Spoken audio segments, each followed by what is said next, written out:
السلام علیکم۔ ملکی اور غیر ملکی تازہ ترین خبروں اور کرنٹ ایشو سے باخبر رہنے کے لیے ہمارا چینل سبسکرائب کیجئے اور پیج لائک کیجئے۔ رخ کریں گے ساہیوال کا، جہاں سے رپورٹ کر رہے ہیں ہمارے نمائندے گلفام حیدر قریشی۔ مسلم لیگ نون کا ایک اور ایم پی اے اینٹی کرپشن کے نشانے پر۔ لیگی ممبر پنجاب اسمبلی ندیم اسلم لودھی کی غیر قانونی مارکی سیل دیواریں گرا دی گئیں۔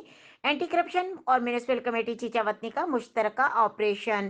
اینٹی کرپشن ساہیوال نے سورس رپورٹ پر مکمل چھان بین کے بعد کارروائی کی۔ اینٹی کرپشن حکام لیگی ایم پی اے نوید اسلم چودھری نے اپنے فرنٹ میں چودھری رضوان کے ذریعے اجوا مارکی بنائی۔ Source report: municipal committee Sahiwal کے متعلقہ ملازمین کی ملی بھگت سے بغیر این او سی کی مارکی قائم کی گئی۔ مارکی مالکان نے نقشہ فیس، کمرشل لائنس فیس اور دیگر سرکاری واجبات کی مد میں سرکاری خزانے کو لاکھوں روپے کا نقصان پہنچایا۔ اینٹی کرپشن حکام: اینٹی کرپشن اور میونسپل کمیٹی نے مارکی سیل کر کے لیگی ایم پی اے کے خلاف انکوائری کا آغاز کر دیا۔ مارکی بالکل غیر قانونی طور پر چلائی جا رہی تھی۔ اینٹی کرپشن حکام: مختلف معلومات کے بعد مد میں سرکاری خزانے کو ہونے والے نقصان کی ایک پائی وصول کی جائے گی۔